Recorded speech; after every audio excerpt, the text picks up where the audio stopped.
ہم انشاءاللہ اس میں 3 ٹاپکس پہ سوالوں کے جواب کا مطالعہ کریں گے۔ پہلا ہے نبی کریم صلی اللہ علیہ وسلم کو پکارنا اور آپ سے مدد مانگنا۔ اس پہ سوال کیا گیا ہے، کیا نبی کریم صلی اللہ علیہ وسلم کو کسی حاجت کے لیے پکارنا یا آلام و مصائب میں آپ صلی اللہ علیہ وسلم سے مدد مانگنا، آپ صلی اللہ علیہ وسلم کو قبر شریف کے قریب سے یا دور سے پکارنا شرک قبیح ہے یا نہیں؟ اس کا جواب دیا گیا ہے فتویٰ کمیٹی کی طرف سے کہ نبی کریم صلی اللہ علیہ وسلم کی وفات کے بعد آپ کو پکارنا، آپ سے فریاد کرنا اور حاجتوں کے پورا کرنے اور مشکلات کے ازالے کے لیے آپ سے مدد طلب کرنا شرک اکبر ہے،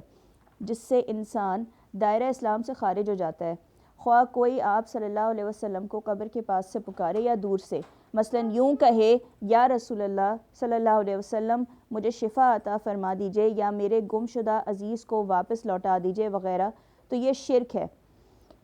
دوسرا ٹاپک ہے نبی کریم صلی اللہ علیہ وسلم کی ذات گرامی پر سلام پڑھنا۔ اس میں سوال کیا گیا ہے کہ جب سلام پڑھنا بدعت حسنہ ہے تو کیا لوگوں کو نبی کریم صلی اللہ علیہ وسلم کی ذات گرامی پر سلام پڑھنے سے منع کرنا چاہیے؟ اس کا جواب دیا گیا ہے فتویٰ کمیٹی کی طرف سے کہ نہیں، رسول اللہ صلی اللہ علیہ وسلم کی ذات گرامی اور دیگر حضرات انبیاء کرام علیہ السلام پر صلاۃ و سلام پڑھنا بدعت حسنہ نہیں ہے، جیسا کہ سائل نے اپنے سوال میں ذکر کیا ہے، بلکہ یہ حکم شریعت ہے، جیسا کہ دلائل شریعہ سے یہ ثابت ہے۔ لہٰذا لوگوں کو صلاۃ و سلام سے منع نہیں کرنا چاہیے،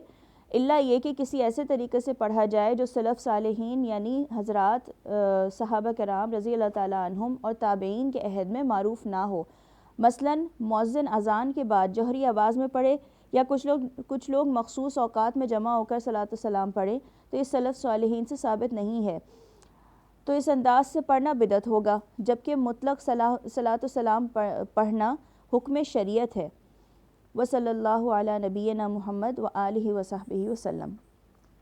اب تیسرا ٹاپک ہے، کیا نبی کریم صلی اللہ علیہ وسلم نور من نور اللہ تھے؟ اس پہ سوال کیا گیا ہے، کیا حضرت محمد صلی اللہ علیہ وسلم اللہ تعالیٰ کے نور میں سے ایک نور تھے؟ اس کا جواب دیا گیا ہے کہ نبی کریم صلی اللہ علیہ وسلم بشر ہیں اور آپ صلی اللہ علیہ وسلم کو جو نور حاصل تھا اس سے مراد نور رسالت و ہدایت ہے۔ اس نور سے اللہ تعالیٰ نے اپنے جن بندوں کی آنکھوں کو چاہا ہدایت سے سرفراز فرما دیا، اور بے شک نور رسالت و ہدایت اللہ تعالیٰ کا عطا کردہ ہوتا ہے۔ ارشاد باری تعالیٰ ہے جس کا ترجمہ ہے، اور کسی آدمی کے لیے ممکن نہیں کہ اللہ اس سے بات کرے مگر الہام کے ذریعے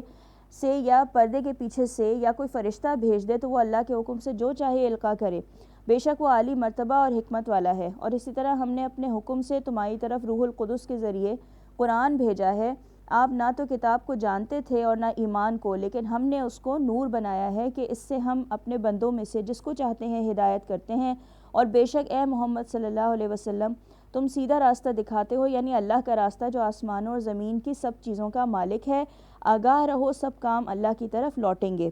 یہ سورہ شورى کی آیات ہیں۔ رسول اللہ صلی اللہ علیہ وسلم کو یہ نور ہدایت اللہ تعالیٰ کی طرف سے عطا ہوا ہے، آپ نے اس کا اکتساب کسی سے نہیں کیا، جیسا کہ بعض ملحدین یہ باطل عقیدہ رکھتے ہیں کہ آپ نے یہ روشنی مذمومہ خاتم الاولیاء سے حاصل کی ہے، یہ غلط ہے۔ باقی رہا آپ کا جسم مبارک تو وہ خون، گوشت اور ہڈیوں ہی سے بنا ہوا تھا، قانون فطرت کے مطابق اپنے ماں باپ کے گھر آپ کی ولادت باسعادت ہوئی اور اسی انداز سے آپ کی تخلیق ہوئی، اور جو یہ بیان کیا جاتا ہے کہ اللہ تعالیٰ نے سب سے پہلے اپنے نبی حضرت محمد صلی اللہ علیہ وسلم کے نور کو پیدا فرمایا، پھر اللہ تعالیٰ نے اس مٹھی کی طرف دیکھا تو اس سے قطرے گرنے لگے اور اس کے ہر قطرے سے اللہ تعالیٰ نے ایک نبی پیدا فرمایا، یا تمام مخلوق کو اللہ تعالیٰ نے نور محمدی سے پیدا کیا، تو یہ روایات نبی کریم صلی اللہ علیہ وسلم سے قطعاً ثابت نہیں ہے، بلکہ یہ روایات باطل ہیں۔ مزید تفصیل کے لیے ملاحظہ فرمائیے مجموع الفتاوی ابن تیمیہ رحمۃ اللہ، اور اس کے بعد کے صفحات جو یہاں پہ نمبر دیا ہوا ہے 366/18، اور اس کے بعد کے صفحات۔ وصلی اللہ علی نبینا محمد وآلہ وصحبہ وسلم۔ یہ بھی فتویٰ کمیٹی کی طرف سے جواب دیے گئے ہیں۔